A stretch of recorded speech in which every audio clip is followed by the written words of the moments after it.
The bridge of the warship Eternal Dominion gleamed with blue lights.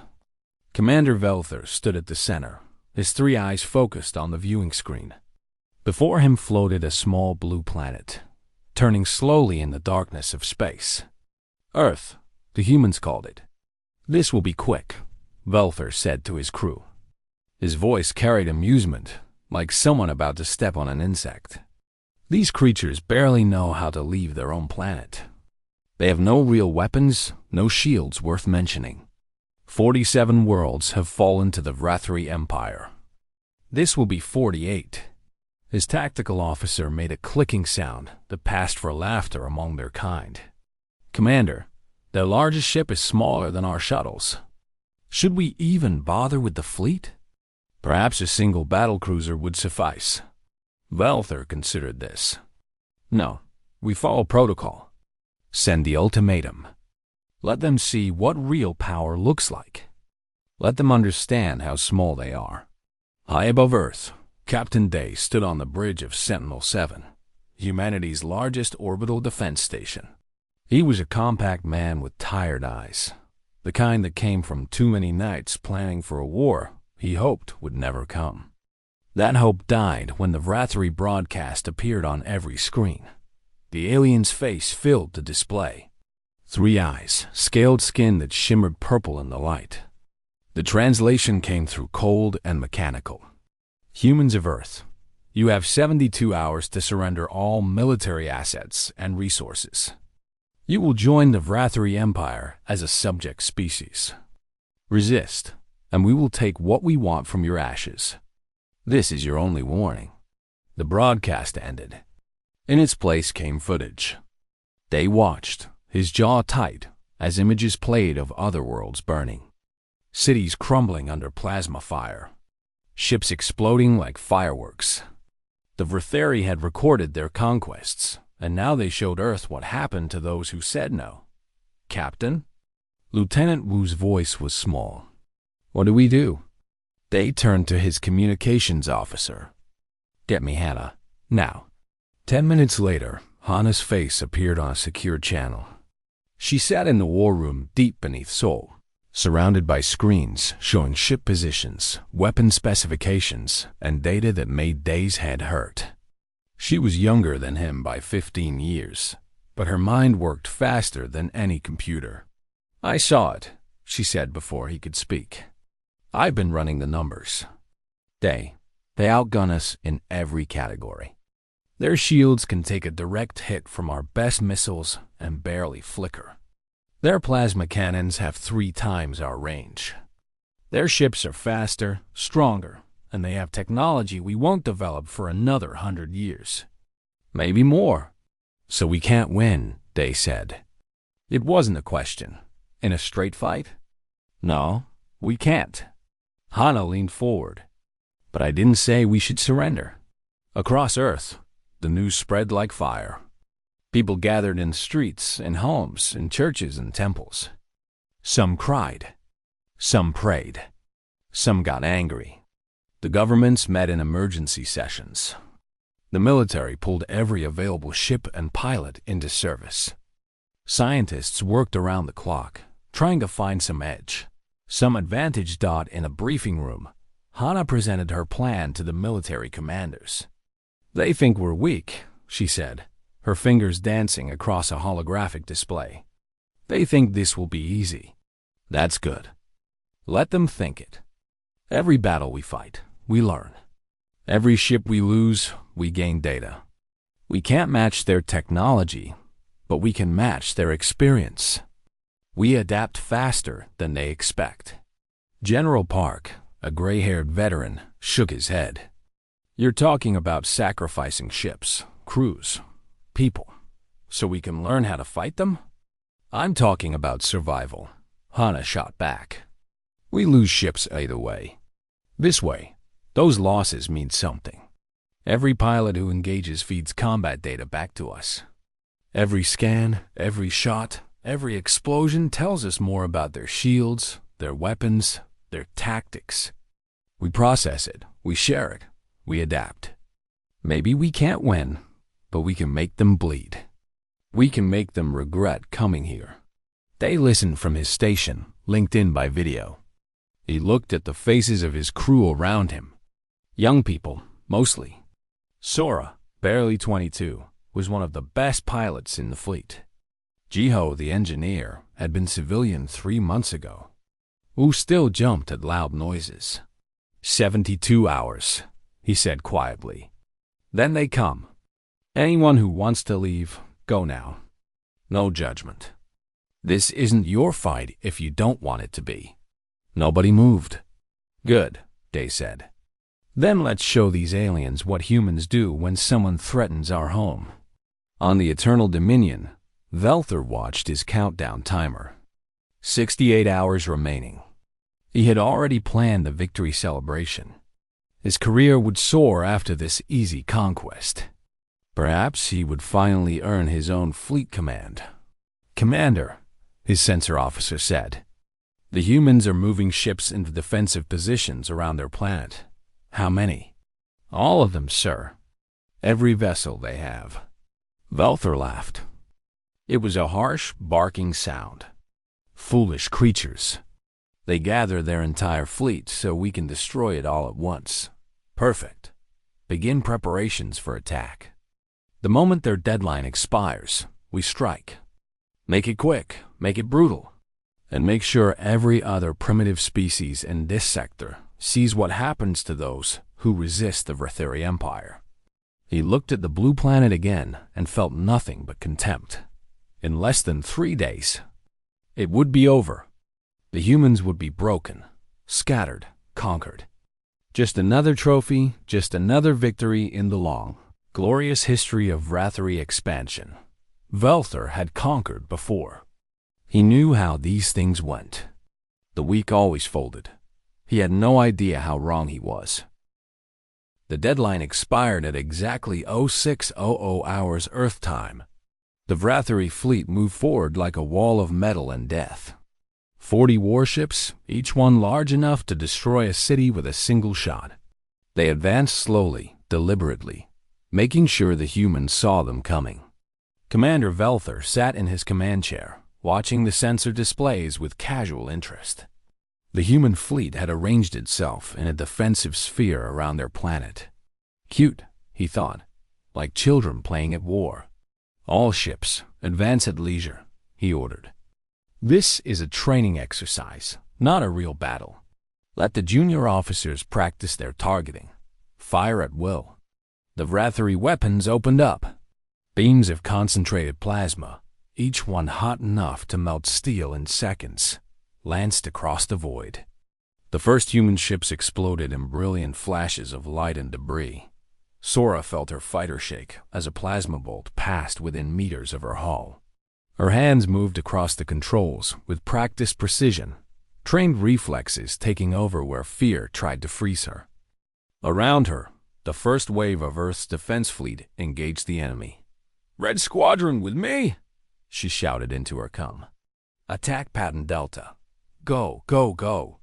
Her squadron, 12 fighters strong, dove toward the nearest Vretheri destroyer. There, missiles launched in a coordinated spread, hitting the alien ship's shields from multiple angles. The shields flared bright blue and held. Not even a flicker of weakness. "Missiles ineffective," her wingman called out. "I'm switching to." The transmission cut off as plasma fire caught his fighter. Metal and flesh vaporized in an instant. Sora gritted her teeth and kept flying. She knew the plan. This wasn't about winning. Not yet. This was about learning. On Sentinel-7, Mina worked at her station with wild intensity. Her screens filled with data streaming in from every engagement. Shield frequencies, weapon discharge patterns, ship configurations, tactical movements. Her fingers flew across her keyboard, feeding everything into the analysis computers. "Got it," she muttered. "Their shields pulse at 7-second intervals. There's a microsecond gap when they reset. It's tiny, but it's there." She transmitted the data to Hannah's command center. 3 seconds later, it went out to every human ship still flying. The battle raged for 6 hours. The Wrathery barely broke. Formation treating the engagement like target practice. Human ships died by the dozens, their wreckage forming a ring of debris around Earth. But something started to bother Velthor's tactical officer. "Commander, the humans are adapting. Their attack patterns are changing. They're targeting our ships during shield cycles." Velthor frowned. "Have they damaged anything?" "Minor hits on 3 destroyers. Nothing significant. Then it doesn't matter. Continue the attack." By the end of the first day, Earth had lost 90 ships. The Wrathery had lost none. But they had taken damage, small amounts that shouldn't have been possible from such primitive weapons. Hana stood in her command center, studying the holographic display. Red dots for destroyed human ships. Blue dots for the Wrathery fleet.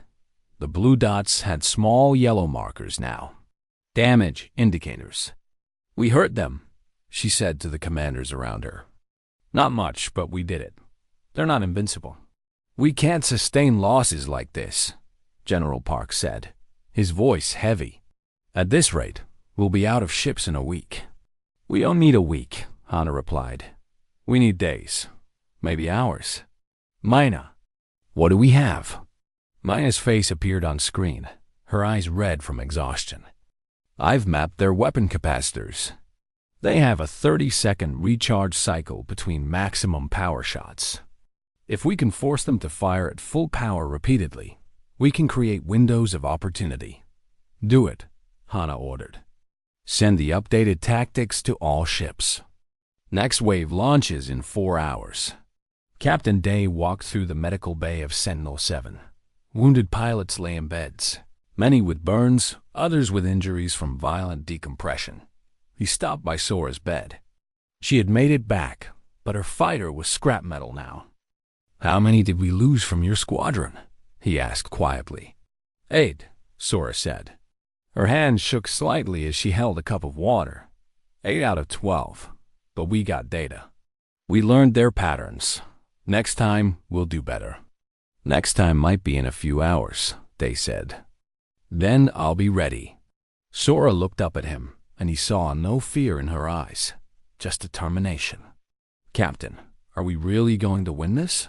Day was quiet for a moment. "I don't know, but we're going to make them wish they never found us." On Eternal Dominion, Velthor reviewed the battle reports with growing irritation. The humans should have broken by now. They should have been begging for mercy, offering surrender. Instead, they kept fighting. Their industrial centers are working at maximum capacity, his intelligence officer reported. They're building more ships. Crude ones, but functional. At their current rate of production, they'll replace their losses within 3 days. "That's impossible," Velthor snapped. "They don't have the infrastructure for that kind of manufacturing. They're converting everything, sir. Civilian factories, shipyards, even mining facilities. Their entire economy has shifted to war production." Velthor stood and paced his bridge. This wasn't how conquests worked. Species either surrendered or died. They didn't adapt. They didn't learn. They certainly didn't increase production while losing. "Double our assault," he ordered. "I want constant pressure. Don't let them breathe. Don't let them think. Break them through sheer attrition." The second wave of human ships launched 4 hours later. These vessels looked different. Cruder, built faster, but they incorporated the hard lessons of the first battle. Their timing was better, their coordination sharper. And for the first time, a Wrathery ship died. It was a corvette, smaller than the destroyers, caught in a crossfire of human missiles timed perfectly to exploit the shield gap. The explosion lit up the void like a new star. On every human ship, crews cheered. On every Wrathery vessel, the mood shifted. This wasn't supposed to happen. Velthor stared at the debris of his corvette and felt something he hadn't experienced in years. Doubt. These primitives, these backwards creatures with their metal bullets and fusion drives, had destroyed one of his ships, Commit the full fleet, he said quietly. No more holding back. No more training exercises. I want Earth burning within 24 hours. The real battle was about to begin. 3 weeks into the battle, and the space around Earth had become a graveyard. Debris fields stretched for thousands of kilometers. Pieces of human and Wrathery ships tumbled through the void, silent monuments to the dead. The Wrathery had expected victory in hours. Instead, they faced a grinding war of attrition that seemed to have no end. Commander Velthor looked older now. His scales had lost their shine, and his 3 eyes carried a weariness that came from sleepless nights and mounting frustration. His fleet had destroyed hundreds of human ships, but the humans kept coming. Always more ships. Always new tactics. Status report, he demanded. His tactical officer consulted his displays. We've destroyed 347 human vessels. Current human fleet strength is estimated at 290 ships. Valthor's head snapped up. That's impossible. We've destroyed more ships than they had to begin with. Where are they getting new vessels? Their industrial output has increased by 400% since the conflict began. They're building ships faster than we can destroy them. And sir, there's another problem. The ships they're building now are better. They're incorporating design elements from our own vessels. On Sentinel-7, Jiho worked in what used to be a storage bay.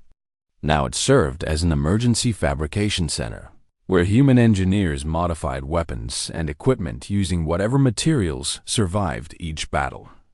Sweat dripped down his face as he welded a new type of missile together. This one uses a delayed charge, he explained to his assistant, Nari, who had been a university student before the war. It hits the shield, seems to fail, but actually embeds itself in the field generator. Then it detonates from inside the shield envelope. Will it work? Nari asked. Only one way to find out. Jiho loaded the missile into a launcher. Get this to Squadron 7. Tell Sora to use it on their next run. The battle had changed both sides. The Wrathery had stopped advancing. Instead, they formed a blockade, trying to contain Earth's defenders while slowly grinding them down. But containment only worked if the enemy stopped adapting. Yuna sat in a darkened room surrounded by holographic displays. She was humanity's secret weapon, though she'd never held a gun. Her specialty was artificial intelligence and networked learning systems. Every combat encounter fed into her network. Every tactic, every maneuver, every success and failure. It's beautiful, in a terrible way, she said to her colleague. Watch this. She played back 2 engagements. The first from week 1, the second from yesterday. In the first, human ships scattered randomly when fired upon. In the second, they moved in coordinated patterns that made targeting difficult, using the Wrathery's own firing cycles against them. Every pilot learns what every other pilot learns. We're fighting as one organism now. They can't predict us because we're evolving faster than their tactical computers can model. On the Wrathery battlecruiser Steel Fang, Captain Torvin addressed his crew with growing concern. The humans are using new weapons today. Energy shields, similar to our own. Where did they get the technology? His science officer had the answer, though it made everyone uncomfortable. They captured one of our corvettes last week. Damaged but intact. They've reverse-engineered the shield generators. In 1 week? Torvin's voice rose in disbelief. It took our scientists 50 years to develop that technology. The humans don't create from scratch, sir. They copy, modify, and improve. Their understanding may be crude, but it's functional. And they're sharing the technology across their entire fleet. The grinding battle continued. Human ships now fought with a mixture of their own weapons and captured Wrathery technology. They couldn't match the aliens in raw power, but they were closing the gap. Sora led her squadron on their third sortie of the day. She flew a new fighter now, her fourth since the war began. This one had shields, not great ones, but enough to take a glancing plasma hit without exploding. "Red Squadron, target the battlecruiser's port engine cluster," she transmitted. "New missiles, delayed charge. Hit them all at once." Her pilots acknowledged. They'd learned to fight as a unit, each one covering the others, moving in patterns that the Vertheri couldn't seem to counter. 12 missiles launched simultaneously, striking the battlecruiser's shields in rapid succession. The Vrathari shields flared and held. But inside the field generators, the embedded charges detonated 3 seconds later. The battlecruiser's port shields collapsed. "All ships, focus fire!" Sora shouted the human weapons.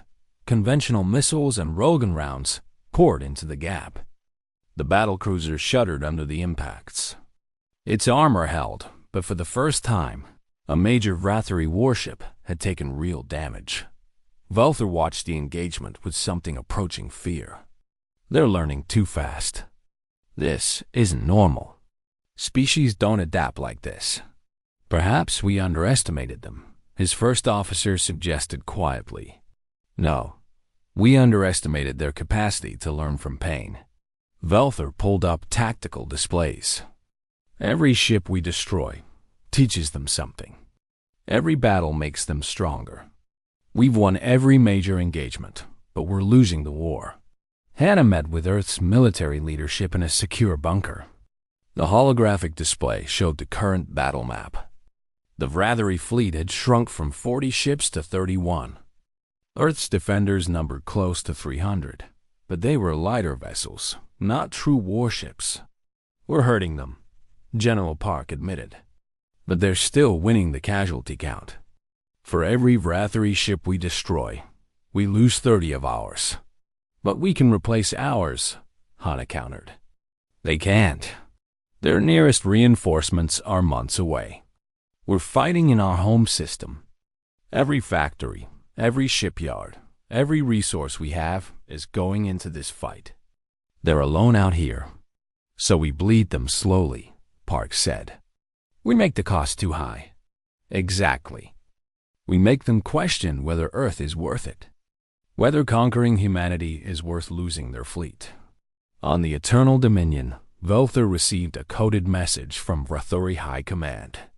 They were monitoring the battle, and they were displeased. This conquest was taking too long. It was becoming expensive. If he couldn't finish it soon, they would withdraw the fleet and declare Earth off limits to colonization. That would destroy his career. Worse, it would make the Vrathari look weak. If one primitive species could resist them, others might try. "All ships," Velther transmitted to his fleet. "Prepare for final assault. We end this now. Target the planet's cities. If the humans won't surrender, we'll give them nothing left to defend." But as he gave the order, a new threat appeared on his sensors.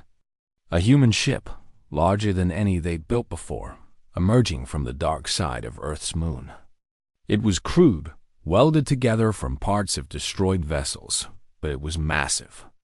And it was broadcasting a challenge directly to the Vrathari flagship. The message came from Captain Day.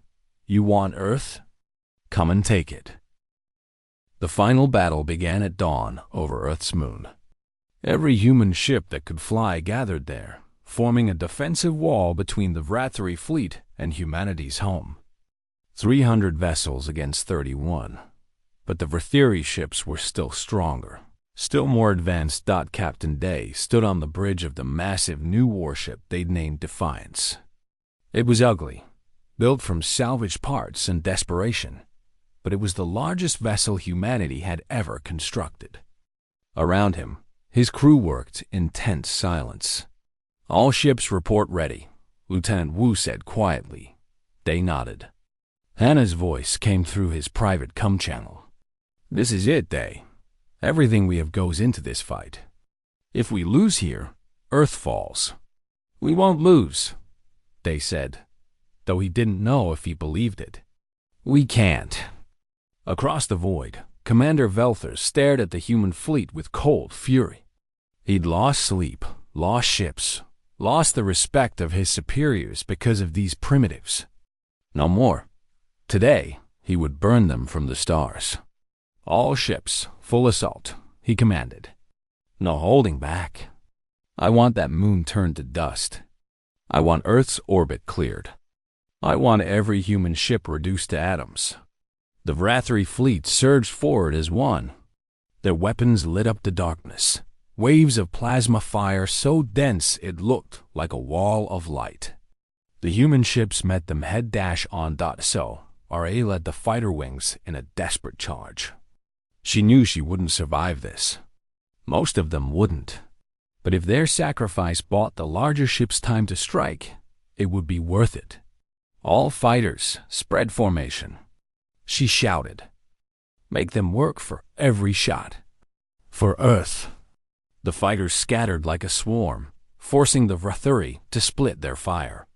Dozens of small craft exploded in the opening seconds, but dozens more made it through, launching their missiles at point-blank range. On the Defiance, Day coordinated the capital ships. Tay, take your carrier group and hit their left flank.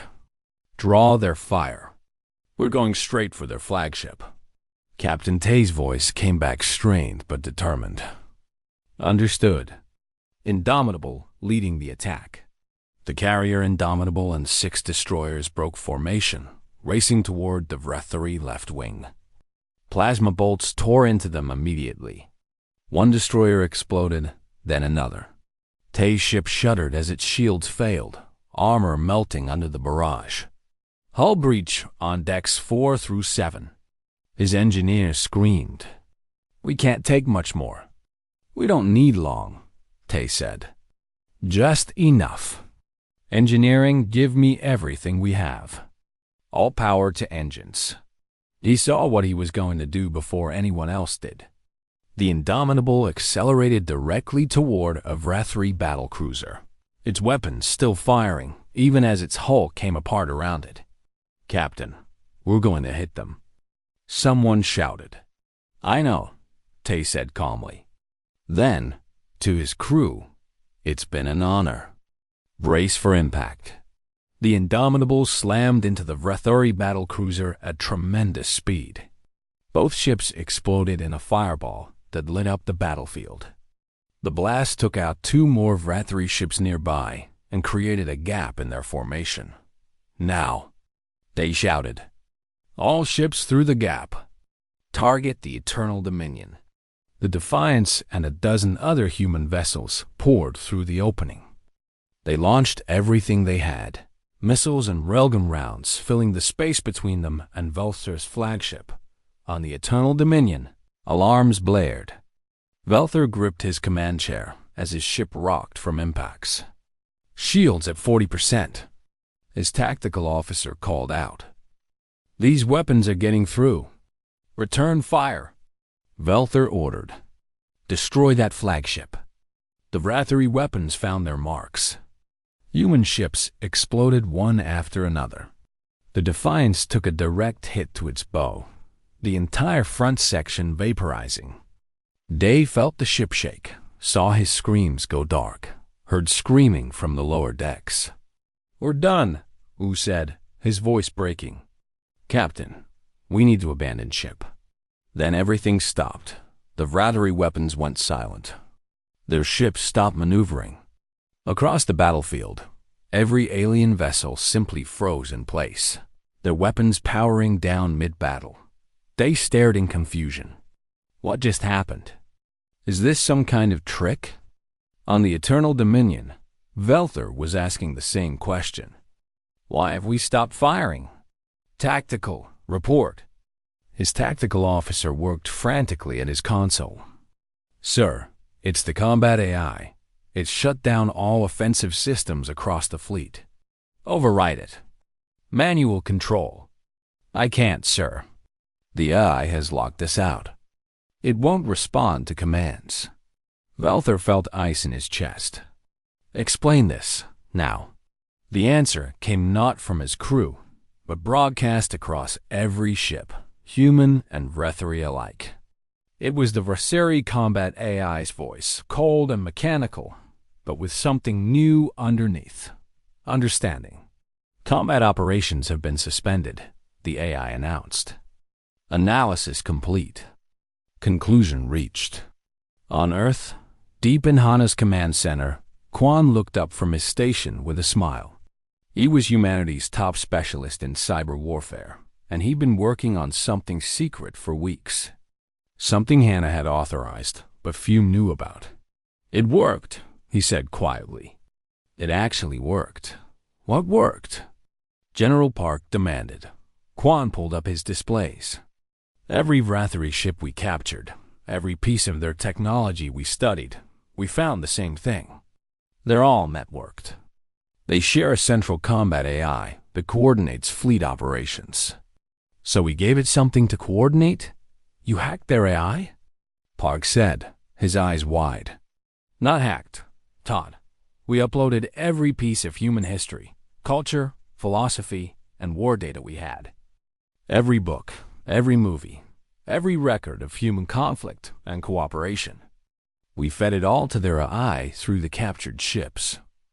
It's been processing for 3 weeks.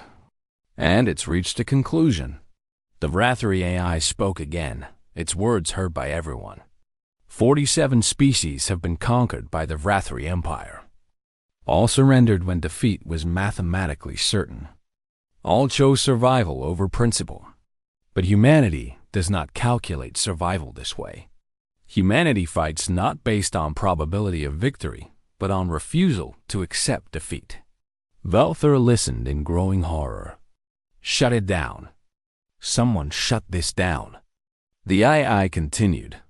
Analysis of human history shows species survival through adaptation, not strength. Humans have survived planetary catastrophes, disease, war, and near-extinction events through innovation and cooperation. Probability of human adaptation exceeding Vrethery. Technological advancement within 3 generations. 94%. Probability of successful subjugation. 12% and declining.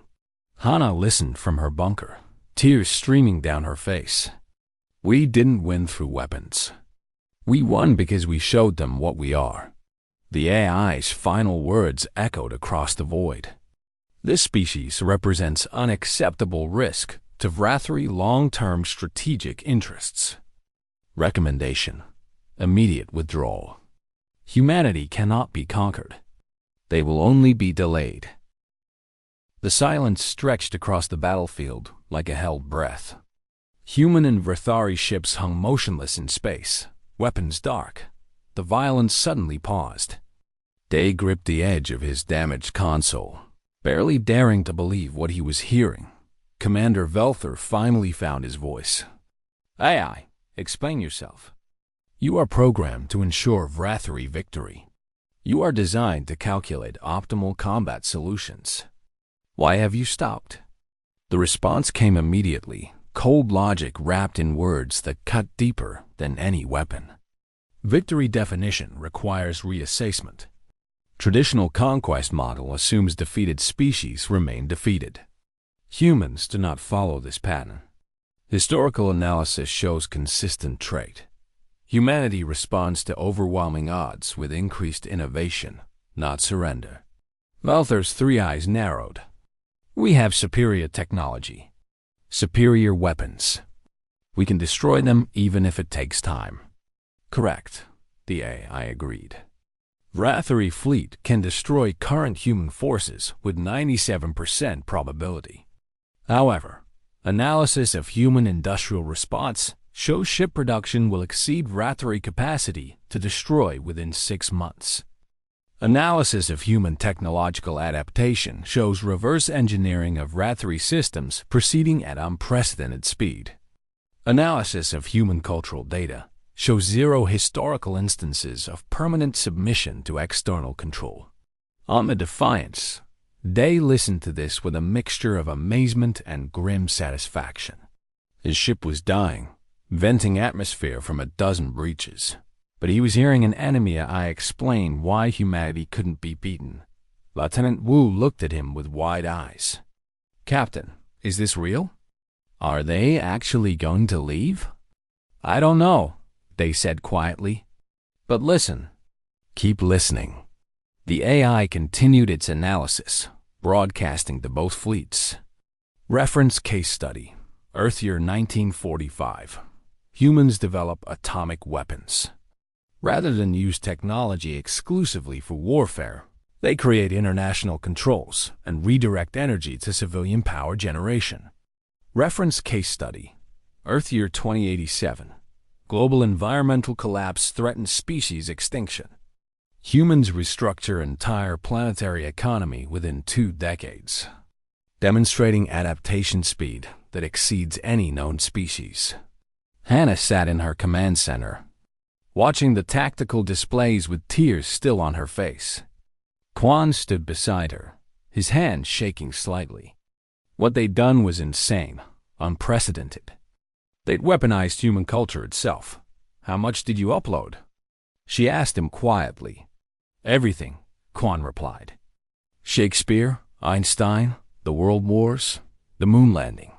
Every philosophical text, every scientific discovery, every work of art we could digitize.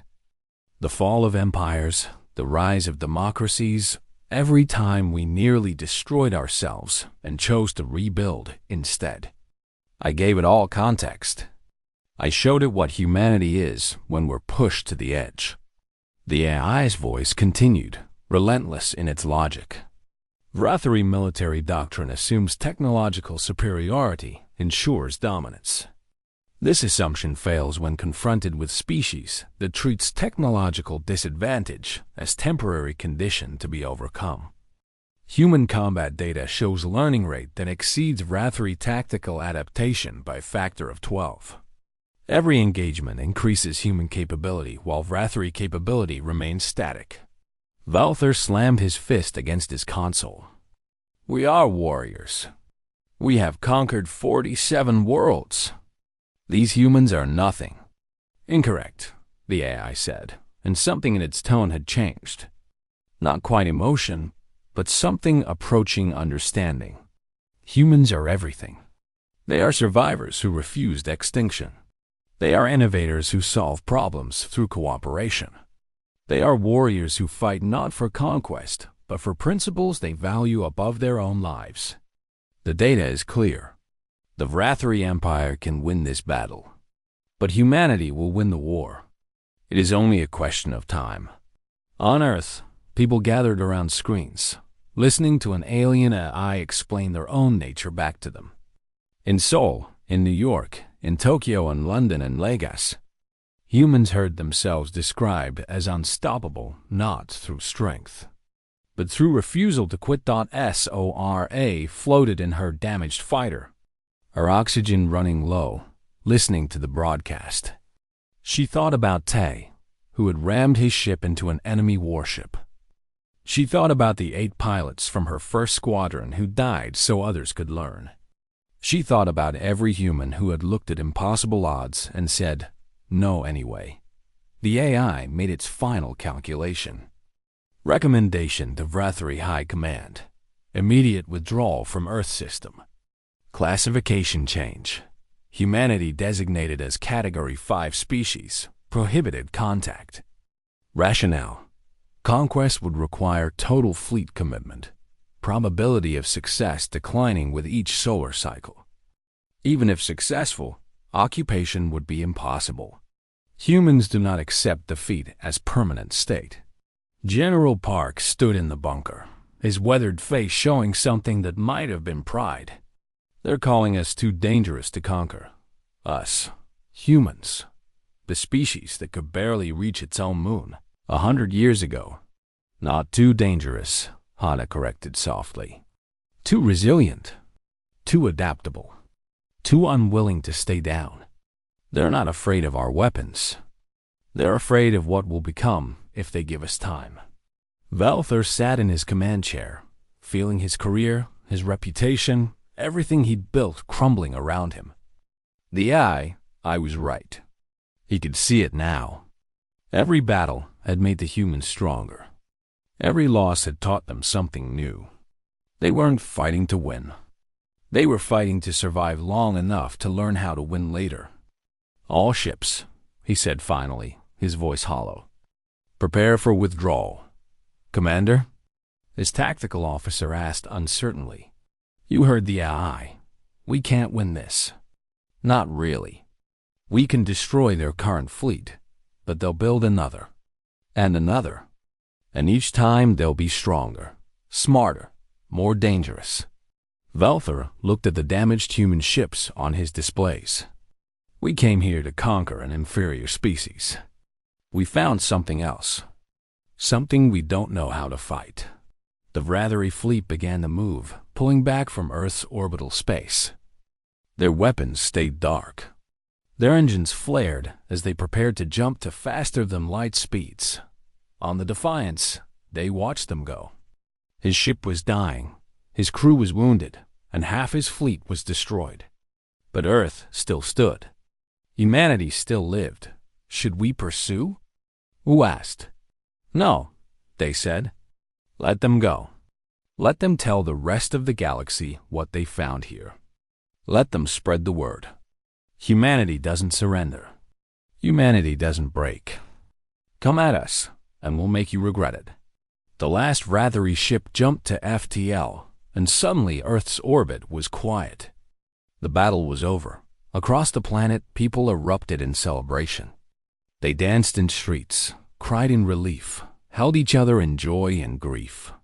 They'd won, not through superior firepower, but through sheer stubborn refusal to accept defeat. In her command center, Hannah slumped in her chair, exhausted beyond words. They'd sacrificed so much. So many ships, so many lives. But they'd proven something to the galaxy. Humanity had arrived on the galactic stage, and they'd done it the hard way. Months later, a message arrived at Earth. It came through diplomatic channels, encrypted with Vrathari codes. Jin, Earth's newly appointed first interstellar diplomat, opened it in a secure room. It was from the Vrathari Empire. Not a surrender, but a treaty. An offer of mutual non-aggression. A request to establish formal diplomatic relations. And buried in the formal language, something that made Jin smile. A request to study humanity further. To understand how they adapted so quickly. To learn from them. The Vrathari Empire, conquerors of 47 worlds, wanted to learn from the species they'd tried to crush. Jin composed a response. It was simple, direct, and very human. "We accept your treaty. We'll teach you what we know. But understand this, we're not your subjects. We're not your servants. We're your equals. And if you forget that, we'll remind you the same way we did at the Battle of Earth." He sent the message and looked up at the stars. Humanity had fought its first interstellar war, and somehow, impossibly, they'd won. Not through strength, but through showing the galaxy what humans did when threatened. They adapted. They learned. They fought. And most importantly, they never, ever quit. The galaxy had mocked humanity. They'd called them weak, primitive, insignificant. But the battle had gone quiet for a reason. The aliens had finally understood. You could beat humanity in a fight, but you couldn't beat humanity in a war. Because war wasn't just about weapons. It was about will. And humanity's will was unbreakable. The stars belonged to no one species. But now the galaxy knew that any species trying to take Earth would pay a price too high to bear. Humanity had earned its place among the stars, written in the wreckage of ships and the determination of people who refused to bow. And that was a victory worth celebrating.